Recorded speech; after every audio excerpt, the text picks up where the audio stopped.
Divided Nation.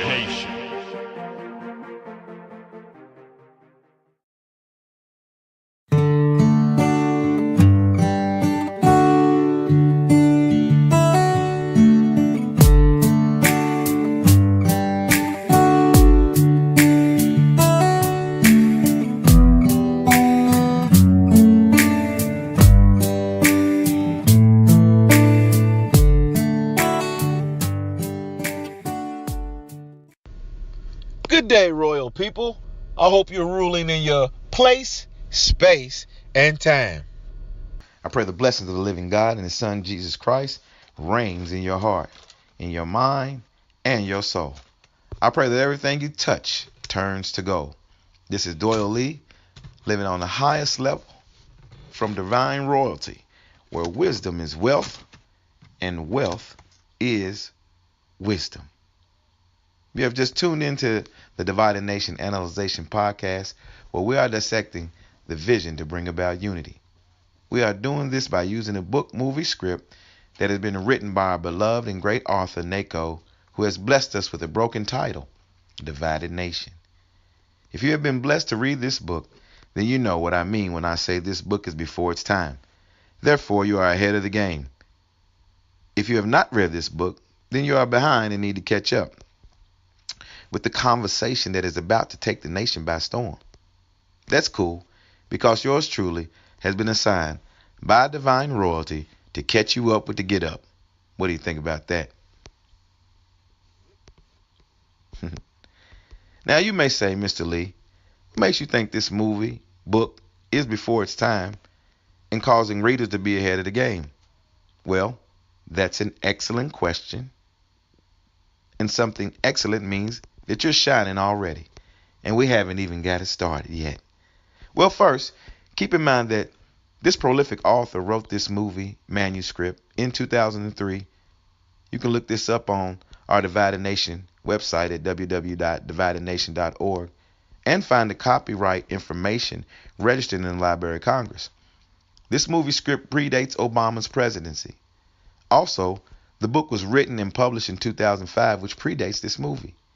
The movie Black Panther, What I'm suggesting to you is all the major, profound, life-changing experiences that the African American community has experienced in the last 10 years, Divided Nation has already written the script on it in one way or another.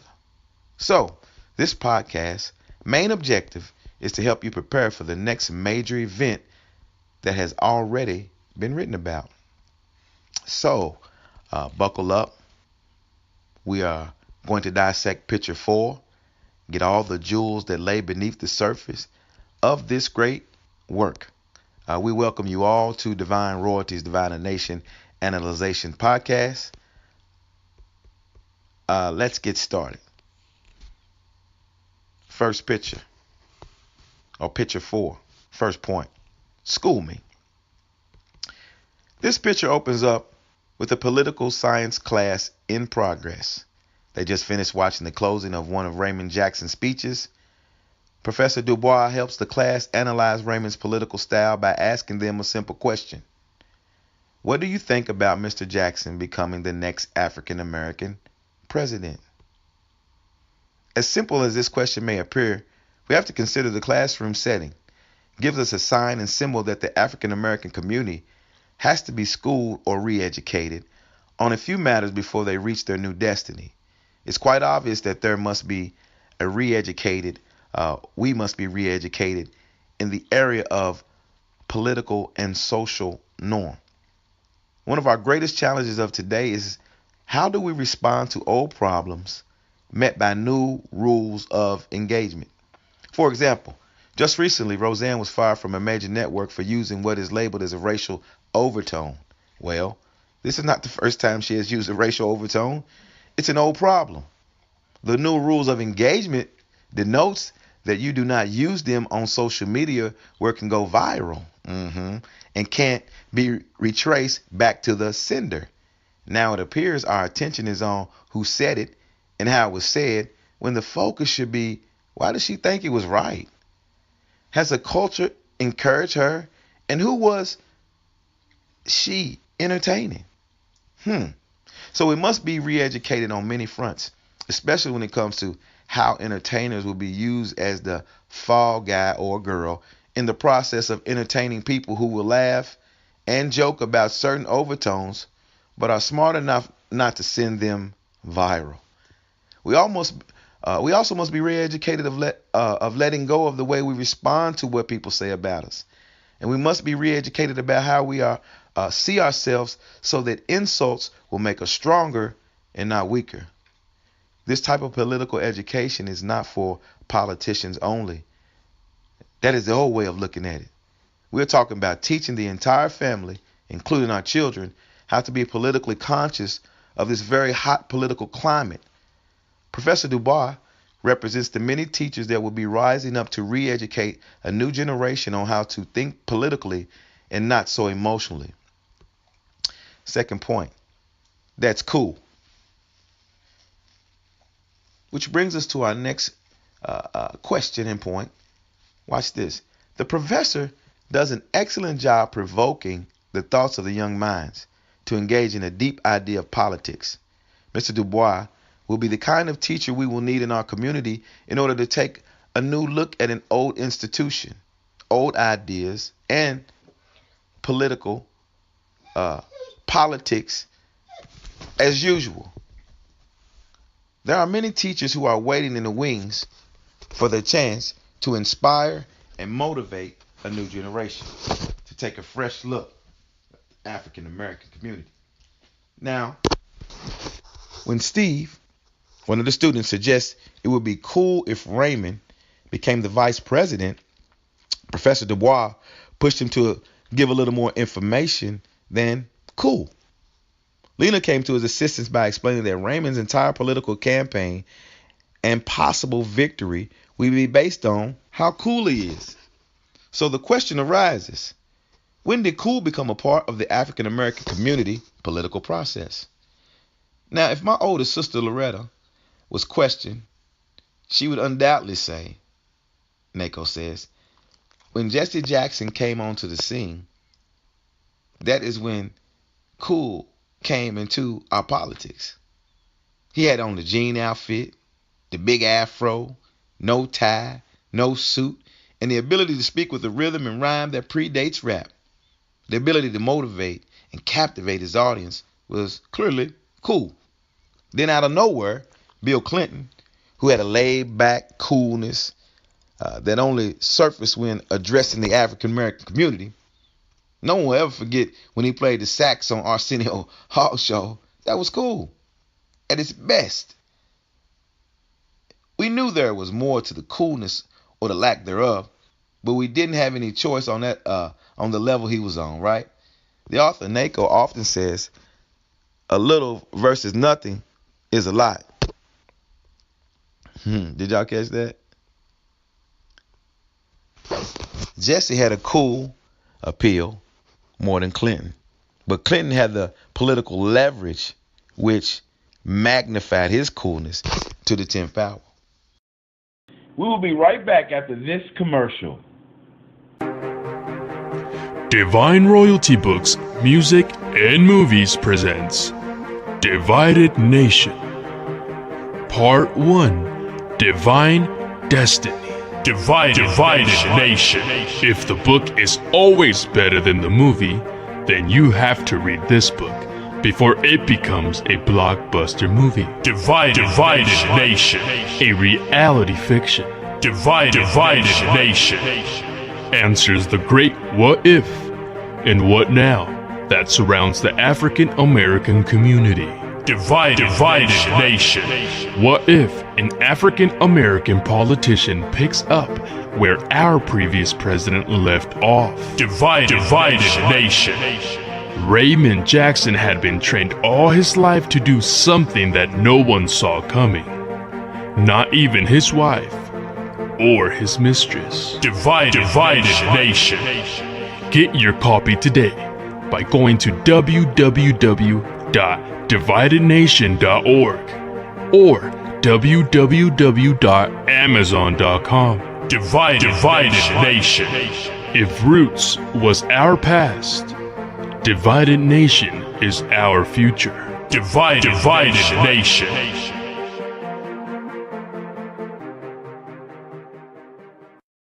We are back.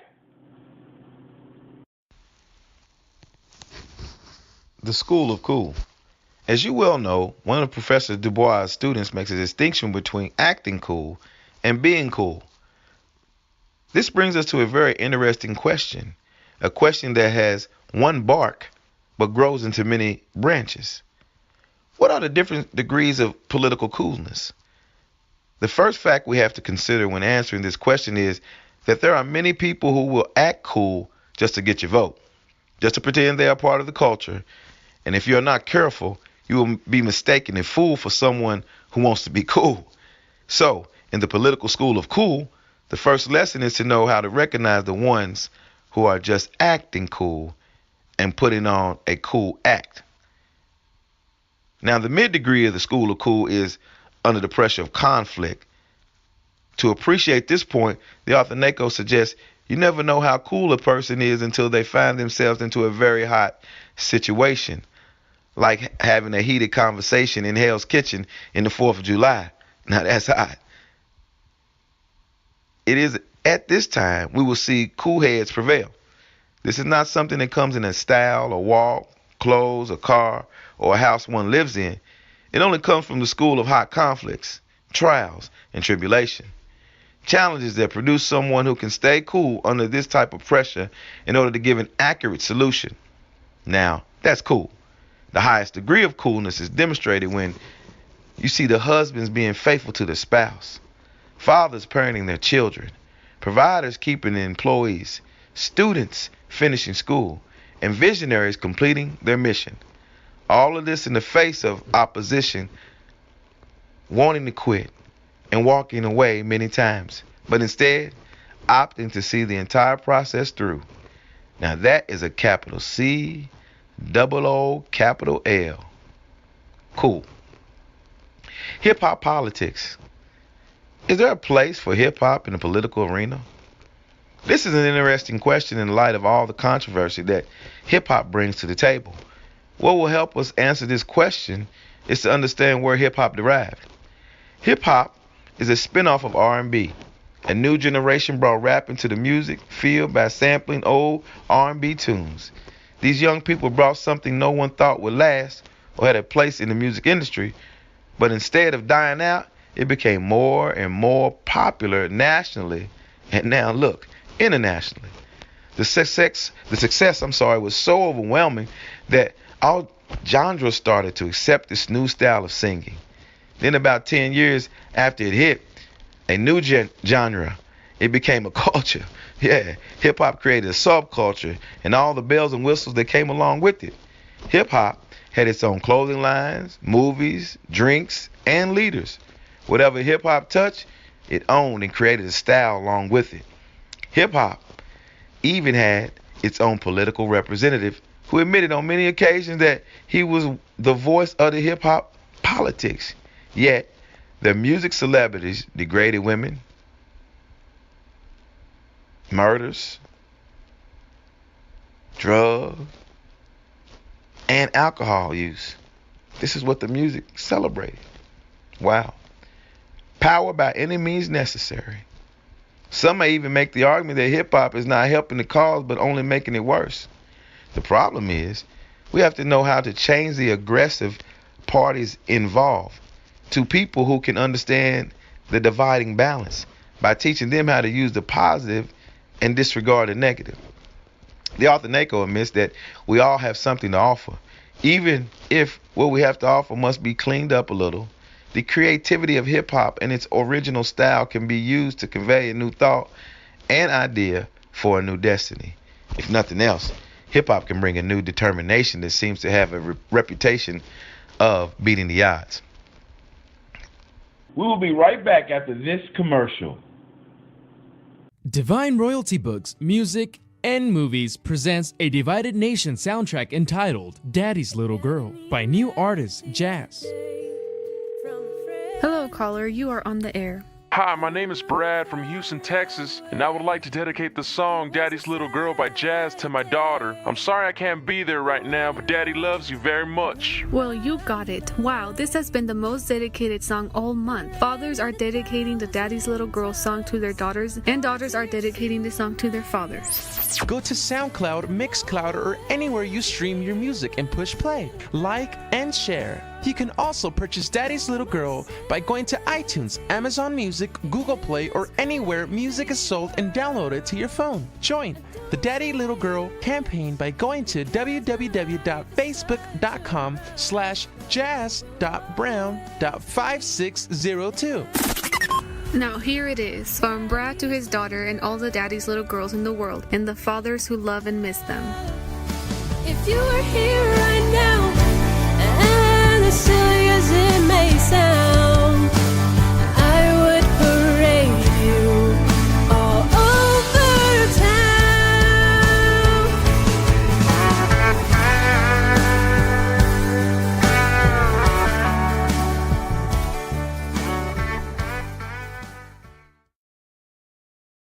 We are back. A cool Uncle Tom. What is a cool Uncle Tom? This point we have arrived at may need a little clarification. If you are too young to know what an Uncle Tom is, allow me to explain. Before I answer the question of what a cool Uncle Tom is, the late Malcolm X refers to Uncle Tom as a house slave. This is, you had the field slave who did all the picking, cutting, and plowing, what we would call manual labor today. And then you had the house slave who cleaned the house, managed the house, and took care of all the people who lived in the slave master's house. So the Uncle Tom was nothing more than a butler. With that said, looking at this from a political point of view, we have to acknowledge that we have some political Uncle Toms. Men and women who manage the mainstream political affairs on the inside, while others are in the field picking up the issues, cutting down the problems, plowing through all the political mess in the process of trying to progress. Some will label the African American mayors, governors, or political officials. Still, the question remains, can there be a cool Uncle Tom? The author NACO commentary on the issue gives us an outright no. He reminds us that anytime anyone is given the label Uncle Tom from a sincere point of view, not just out of jealousy or disrespect, seems to be always a description of a political official who is lining up his pockets at the expense of the people's progress. So a cool Uncle Tom would be a double threat to a progressive people. A cool Uncle Tom would only pretend like he has the people's best interests at heart, dressing down or talking slang, doing things that appear to be with you only to backstab everyone who put the confidence in him. We will be right back after this commercial. Divided Nation. Divine Royalty Books, Music and Movies presents Divided Nation, Part 1, Divine Destiny. Have you read this cutting-edge, controversial fiction that is becoming the center of conversation in the African American community? Divided Nation. Divided Nation is about a flamboyant, playboy politician named Raymond Jackson who had it all together until he met his match. His godfather, who he never knew existed, Mr. Goodson, turned his world right side up when he revealed to Raymond his true purpose in life. Listen to an excerpt from this powerful book from Picture 5 entitled Give It Up. No, son. No one told me anything about you. I'm your godfather. Raymond looks at his father in bewilderment, as if to ask, is this true? I was the one who stood at your christening, but stayed anonymous until the time was right. Goodson explains, I guess this means the time is right. Raymond asks as he stuffs his hand in his pockets. Okay, you're my godfather. You could have revealed this to me at our family reunion. I'm a busy man, Mr. Goodson. So what is all this about? Why am I here? Raymond says with annoyance. You are here to give up the vice presidency, says his godfather. Raymond's laughter fills the room until he notices the serious expression on his father and Goodson's faces. "This is a joke, right?" Raymond asks his father again. "Right, Dad?" "Just listen, son," his father responds. "Raymond, where you are in life right now was planned by your father and me. We selected the schools, the people, the places you would encounter to prepare you for this very important time. You are not destined to be vice president," his godfather states. "This is crazy, man. You are crazy," Raymond responds. "That's all right. This is a little too much for him to take in right now," his godfather says in Raymond's defense. "Right now? I'm not taking this in right now or ever. You say you both prepared me for this time, but yet you want me to give up everything I've been working so hard for. Then what am I supposed to do? What is it I'm supposed to be if not vice president?" Raymond asks. "I can't tell you that yet," his godfather says. "This is a game and I'm not playing," Raymond says and begins to move towards the door. "I can't give you more information until you are willing to give up everything you have," his godfather replies. "What?" Raymond stops and turns to him. "Sometimes you can't get what is on another level until you are ready to give up what you have," his godfather explains. Raymond had heard and had enough. He opened the door and looked at both his father and godfather. "Do you know who I am? I am the first African American vice president. Not I will be, or it may happen, but it's already a done deal. We are living in the future right now, and no one can stop it, not even my father and godfather," Raymond says. "Son, you have 9 days to decide what you are going to do," his godfather calmly states. "I already know what my answer will be, and it goes something like this." Raymond walks out and slams the door behind him. Wow, now you have to find out why Mr. Goodson wants Raymond to give up becoming the next vice president of the United States of America. What in the world could be more important, and will Raymond Jackson do it? When you finish reading this reality fiction, it will leave you asking these questions. What if this is the next chapter in the African American history? Don't be left out of the conversation. Get your copy today by going to www.dividednation.org or amazon.com. Read this moving book before you watch it as a major motion picture. Remember, if Roots is our path, Divided Nation has to be our future. Divided Nation. We are back. Our next point, our motion picture. What would be a new script for the African American community right now?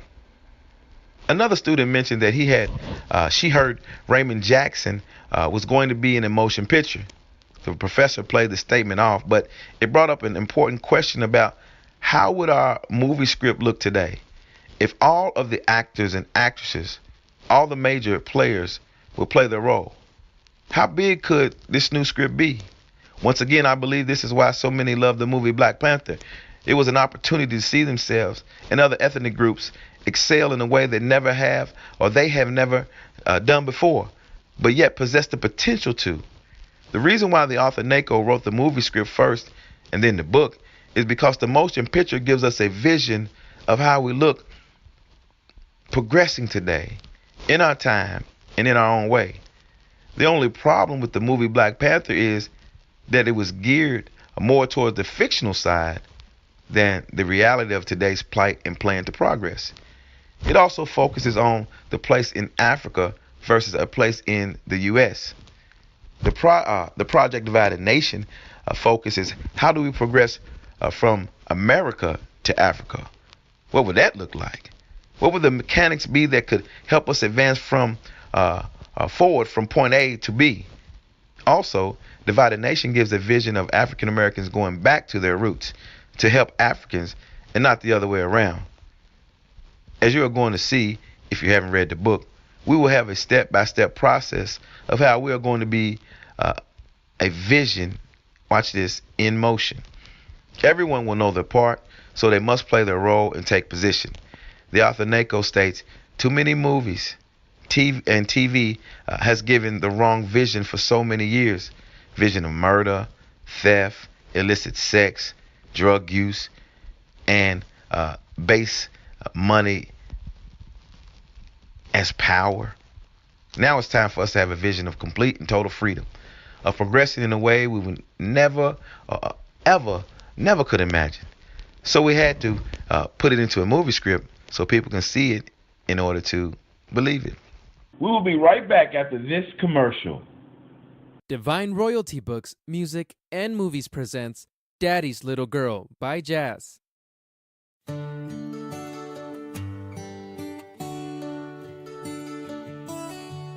got an email the other day from a friend who moved far away. It was a sad day. What he wrote blew my mind. I read it 1,000 times. It brought tears to my eyes. He said, "You'll always be my little girl. You're my sanity in this crazy world." I don't say much because my life is such a rush, but you will always be daddy's little girl. He bought me a brand new car, but it doesn't take away the pain in my heart. I guess you don't understand. I would rather have him here than these keys in my hand. He said, "You'll always be my little girl. You're my sanity in this crazy world."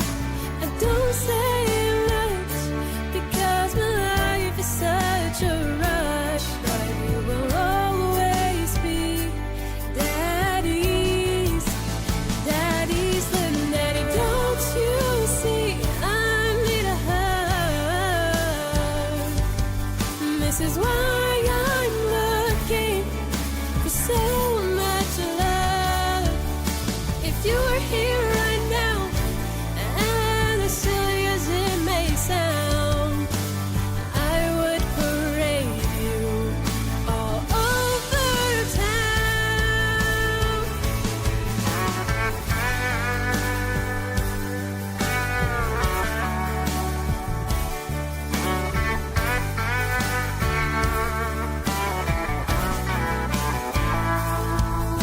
If you were here with me, I would sit down on your knee and tell you who I want to grow up to be.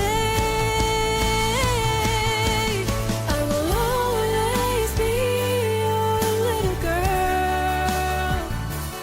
I'm your sanity in this crazy world. I don't say much because my heart has been crushed, but I will always be daddy's little girl,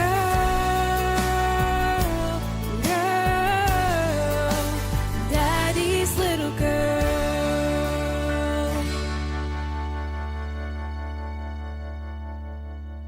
Dads, go to iTunes, Amazon Music, Google Play, or wherever you download music and purchase this song for your daughter today. Daughters of all ages will love it. We are back. Next point is dream big. Do you think the present generation want more politically than the previous generation? If there's ever been an oxymoron of a question, this is one. That is, the present generation is always wanting more and looking for ways to achieve that goal. More money, education, more transportation, more electronics, more sex, more social media, popularity, more fashion, more entertainment, and a better way of living. It is amazing how much the present generation has accomplished than Martin Luther King's generation. Yet it seems like there's a lack of enthusiasm for wanting the right things for themselves. It appears they want more media access, but not the right contents. It appears that they want more degrees, but not more ways to apply what they know. They have the desire to want more, but want more what? Do they want more equality to wanting better? And what is this generation prepared to go through to get better? So it seems that Martin's generation wanted more than this generation, more equal rights, more progressive people, and progressive behaviors to go along with it. We also see what comes with that is their relentless, their sacrifice, and their willingness to give up more. On the other hand, this sensation of bigger caused them to have a desire on a grand scale, which can lead to something and somewhere that they needed to go. This generation, though, is not afraid to see beyond the place that Martin Luther King's generation would not dare to look. So now the only recourse we have is to give this generation something to look forward to. Even maybe instruct them to see a bigger picture than the picture of music videos, love and hip hop, or the next big bling, big paycheck, big house, big car, big muscles, or big butt. This generation has what it takes because they want more than the previous generation, simply to outdo them. Now, the author Nako encouraged this healthy competition. He states, this will be the engine that pushes us to see a bigger destiny than the other generation. Just think about it. Whatever happened to the idea of getting our nation? Yes, us getting our own nation. Let's look at the last point. Actually, the young student brought out a point of not wanting a black vice president, but having his own nation. For the ones who read the book Divided Nation, you know exactly where this is going and how we got there. Someone else in the classroom suggests that maybe there is a person thinking on the level of the African American community having their own nation. The question comes up to us. What happened to the idea of getting our own nation? This used to be something that was talked about and considered long ago, but is that thought still around? Does the idea seem far-fetched? Is there someone behind the scenes coming up with a master plan to introduce this old idea to a new generation? While the author Nako believes the political father figure will prepare our minds for such an idea, the younger generation is already heading in this direction because they have always had a way of thinking big. The older generation has a way of thinking order, structure. The author Nako believes that if the two generations come together, it will spark a thought that will bring both worlds together to create one world that demands to have its own. The idea is worth thinking about. This is why the politics or the poli-science class, along with Professor Du Bois, gives us a picture of what can happen when the older generation provokes the thought of the younger generation. It gives us something that is worth thinking about. You can't have a low self-esteem and think on this level. No. You can't see yourself as another color and think on this level. You can't see yourself as a mistake in history or a second-class citizen and think on this level. You have to know something about yourself, your purpose, and your identity in order to think about having your own nation. Do you think you are worth thinking on this level? Well, if not, then someone, somewhere, I guarantee, is thinking about it. As we leave, party people, I want you to know that all good things have to come to an end, or at least be continued. Let's summarize what we have learned today. The author Nako gave a glimpse into the near future where teachers like Professor Du Bois will rise up to help us prepare our minds for this powerful and positive move towards a new destiny. These teachers will provoke us to think bigger than the previous generations, lining up an old idea with a new passion and purpose. If these teachers do nothing else, they will cause us to think about a new possibility that seems to have gotten lost in the hustle and bustle of the American dream. They will help us to retrieve our lost vision for the clutter of saying much and doing little.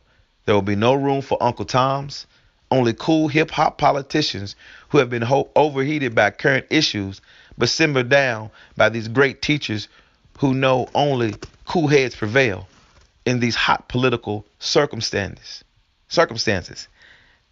Coolness is our policy, and it is necessary to stay focused in this crazy arena called politics. I don't know if you saw the 2018 BET Awards, but if you missed it, I recommend you watch it because all the signs and symbols are there. It's everywhere. People are realizing that something is about to happen in the African American community that is going to be both positive and productive for our nation and the nations of the world. I pray DNAnalyzation will be able to help us to be 100% ready. Listen, I'm running out of time. Thanks to our author, Nako, who gave us this great movie book project and commentary to go along with it. Thanks to the queen of divine royalty, Mrs. Vanessa Brown. Thanks to Frank Kendrick for his editing skills and abilities. And thanks to divine royalty, where wisdom is wealth and wealth is wisdom. And we definitely got a wealth of wisdom out of this podcast. DNAnalyzation, where we are dissecting division to understand unity. I'm Doyle Lee, and I'll see you back here next time. Remember, a house divided amongst itself cannot stand, and it's time for us to take a stand.